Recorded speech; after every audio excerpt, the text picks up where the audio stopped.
Good morning everybody. It's a great pleasure to be back here in Tel Aviv.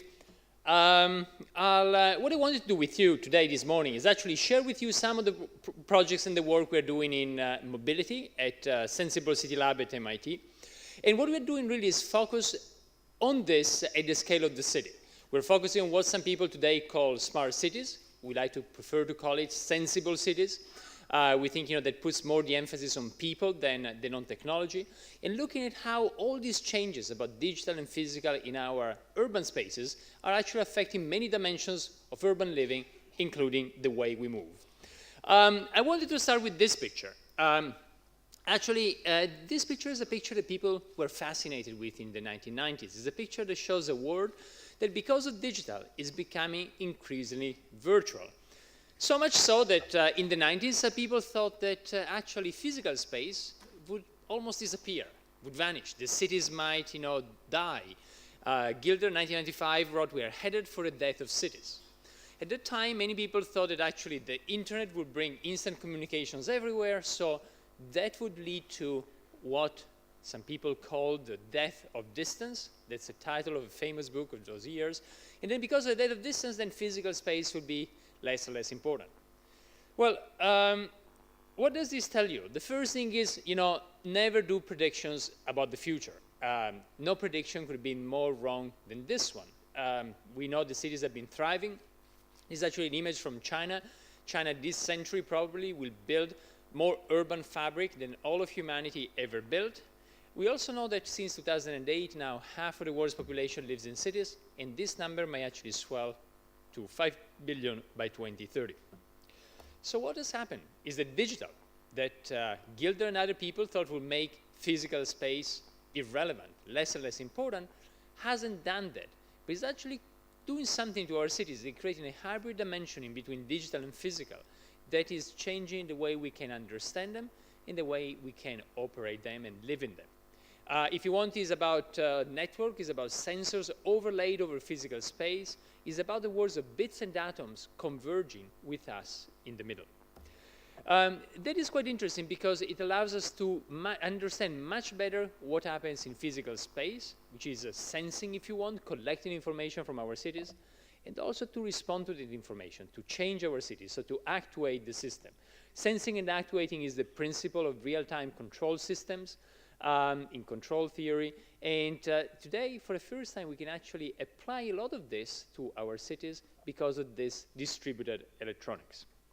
Now, I want to share with you now a few projects that actually deal with mobility, with different types of mobility flows, and with how we believe actually mobility will radically change over the next few years because of this. The first project is about mobility and logistics. It deals with this computer. Now, if you look at this computer today, you know everything about it. What you see on the picture there is all the chips in this computer. You know where they were produced, how they moved on the planet, how they became this machine. However, a few years from now, you stop using it, you throw it away, throw away this machine, you know very little about it. Sometimes this is what happens. A lot of electronics, e-waste from the United States or from Europe is shipped illegally to emerging countries. So our idea was, what if you could develop a little tag, put the tag on trash, and then follow trash? It's a little bit like when you go to a hospital, when you're sick, they put a tracer in your blood, they follow how it moves through your body. How could we do the same thing at the scale of an entire city? This was the first deployment we did in the city of Seattle. We had to design these tags. We couldn't find them off the shelf, so we had to engineer them like miniature cell phones reporting their location, putting a tag on all the different 3,000 different pieces of trash. And after tagging them, we started following them.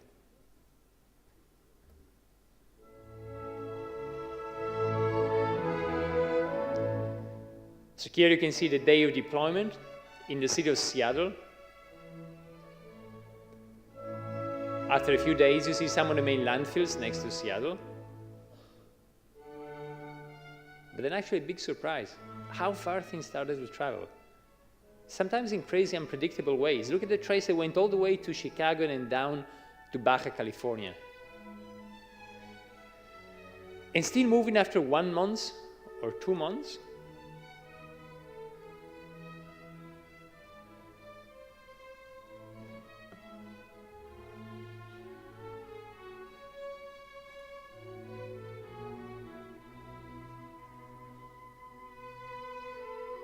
We thought the Farewell Symphony was the music we needed. So what can you do with all of this? So the first thing you can do if you're an engineer and architect, you can get all this data, you can analyze it and try to design a better system. So a system that saves, for instance, energy in the way it processes waste, in the way it moves waste. Sometimes what we realize is that actually for some of those traces moving for thousands and thousands of kilometers across the United States, you put more energy in moving stuff than actually what we'll ever recover by recycling that object. The second thing that's very important is actually a lot of this data, if you share it with people, it can promote behavioral change. So people know better what happens to things they throw away, and they could change. That is a broader concept, the fact that we know much more about our cities, about the consequence of our actions, and this can actually help us to make better decisions. Just one example, at the end of the project, somebody came to us and said, you know, I used to drink water in plastic bottles every day, throw them away, forget about them. Now, after the project, I know those bottles go to a landfill a few miles from home. They will stay there forever. And so I stopped drinking water in plastic bottles. The third thing we discovered was actually unexpected. It happened more recently. And that happened when a burglar came to our lab at MIT. And the poor guy stole a lot of things, including some of the computers and the tags that tell you where they go. And this is what happened.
All right, so this tells you a lot about how we can use electronics in order to better understand flows, perhaps to optimize flows.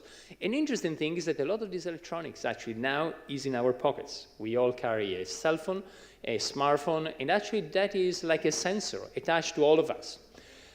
So one of the first projects we did at the lab, it's an old project, but sometimes show it again because especially this year after the World Cup and so on, and in this part of the world, that project actually happened in 2006. It was one of the first ones we did at the lab.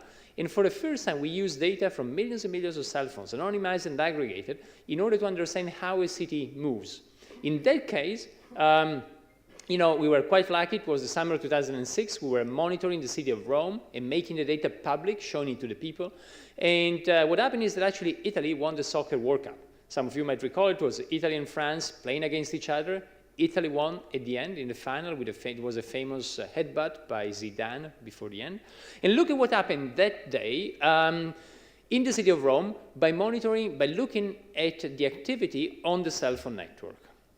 So here you see before the match, you see Rome, you see the river, the Colosseum. It's the morning, people moving here and there.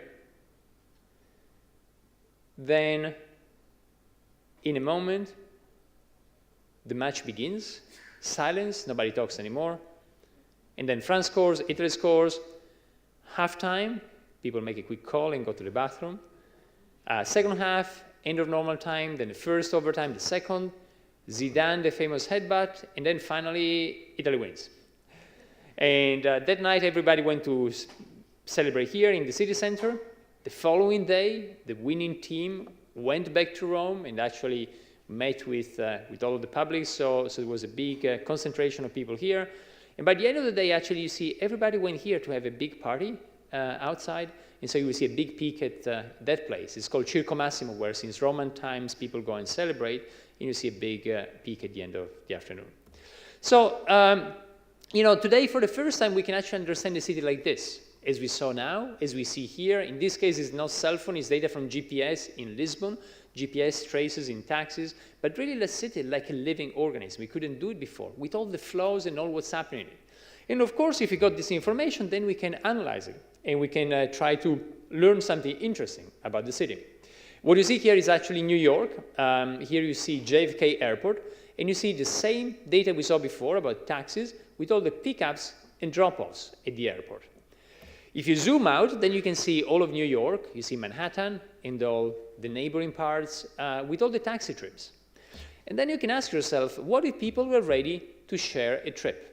These days, people seem to be, we are all more ready to share things, even intimate spaces in our homes, on Airbnb, on couch surfing platform. So what if people were ready to share mobility more?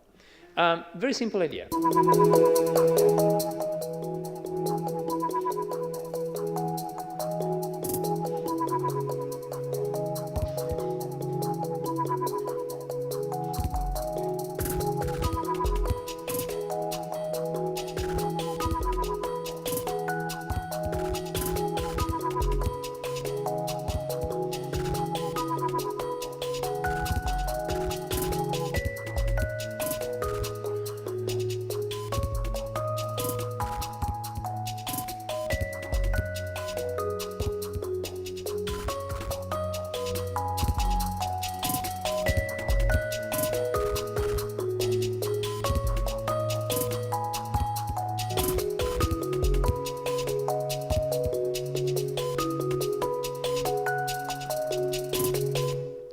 So if that is the idea, from our point of view, the interesting thing is how can we quantify this? So imagine that people were ready to share more, and what would be the minimum number of vehicles in order to satisfy the demand, the mobility demand of a city such as New York City?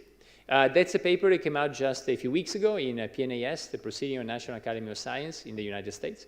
And what we did was actually develop a new tool in order to answer this question. When you got big data, sometimes you need to, to try to develop new mathematical tools in order to cope with it, just because of the sheer quantity of data you have. We call this shareability network, and the result of that is actually in New York, you could actually cut the fleet by 40% and still satisfy the mobility demand of the city, which means you take everybody to destination when they need to be there, give or take a couple of minutes, but with actually 40% less cars. Now, this is about how the city is becoming more intelligent, but the vehicle itself is becoming more intelligent. In the next project, we're actually losing a lot of sensors in the car in order to understand how the driver behaves, and in this case in particular, the level of stress of the driver. We just finished the drive. It was incredibly stressful. It was the most stressful drive I've ever been on. Nevertheless, I think we have a lot of great content to measure road frustration, because I'm certainly frustrated at this point.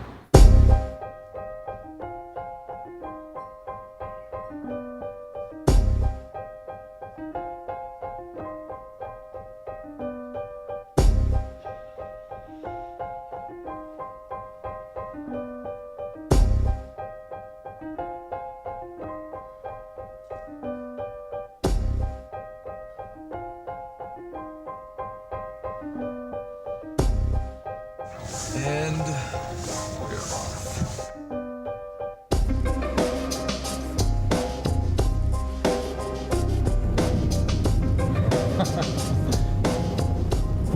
Jesus.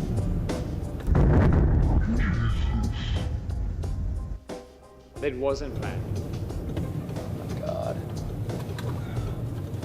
Okay. Stop the car. So we were just sideswiped. And right now my stress level should be through the roof.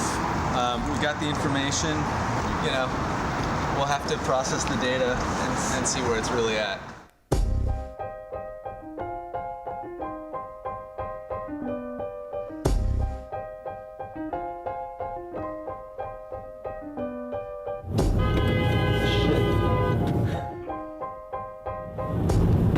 Jesus.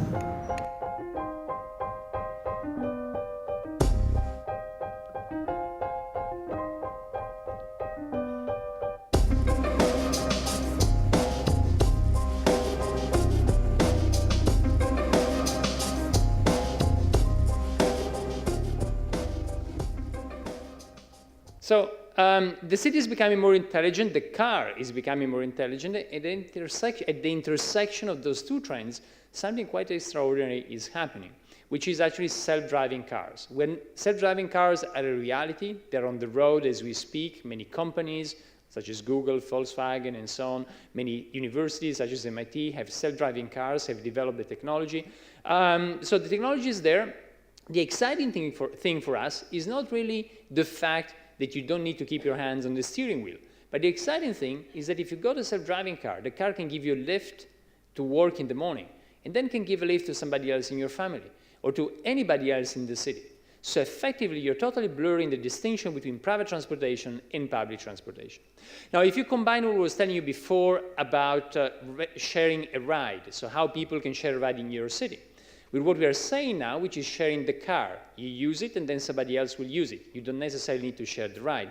But if you combine the two, what you get is quite extraordinary. You can get a city where you can satisfy the mobility of, say, New York, Tel Aviv, San Francisco, or Singapore, with 20% of the vehicles we have today. So imagine how our cities will look like if you were to remove 80%, 8 vehicles out of 10, out of the road. Those vehicles, most of the time, are idle, just sitting somewhere. You remove all of them, and actually, with the remaining 20%, you can satisfy the whole mobility demand of the city, taking everybody to destination when they need to be there.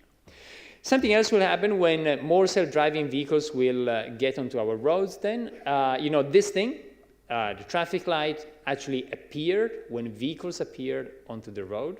That was over 100 years ago. But if you think about an intelligent system, you probably don't need traffic lights anymore. You can imagine flows seamlessly mixing without cars bumping into each other, like this. Don't try it yet. Actually, I presented this slide in Naples a few months ago, and people told me, so what's new? Again, you know, when you got this, you want to quantify this mathematically. You want to analyze it in order to see how you can design more intelligent intersections. And what I want to share with you here is some of the work we are doing. In this case, you see the same amount of cars getting to the intersection, to the left and to the right, exactly the same amount of cars is actually the distribution of cars we've taken from an intersection in Singapore. And then to the left, you see the most intelligent traffic light we know today. And to the right, you see a slot-based system.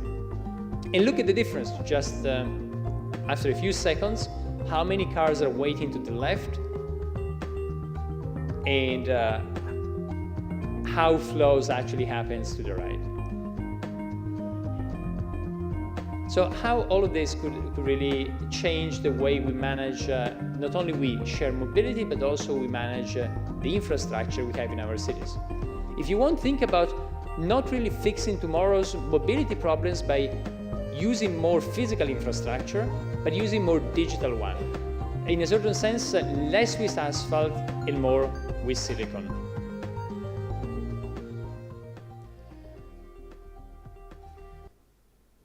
All right.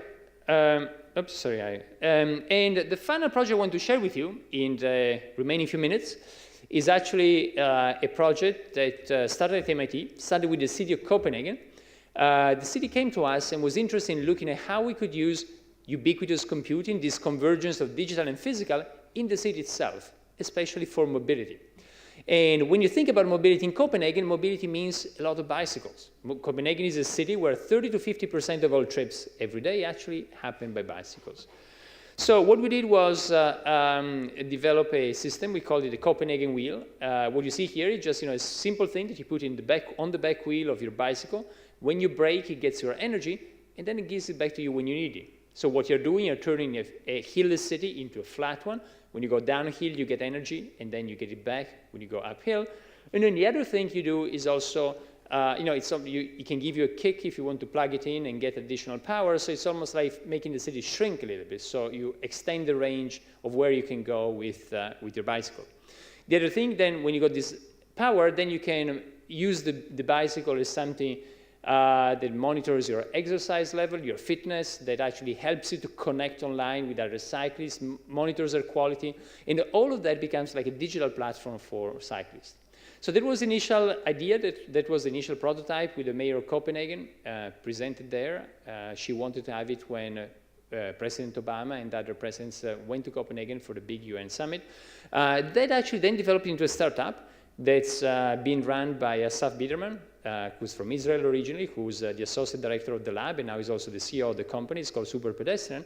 And this is, a few years later, how we went from the initial prototype, what was presented at the summit, to actually a product in this short video.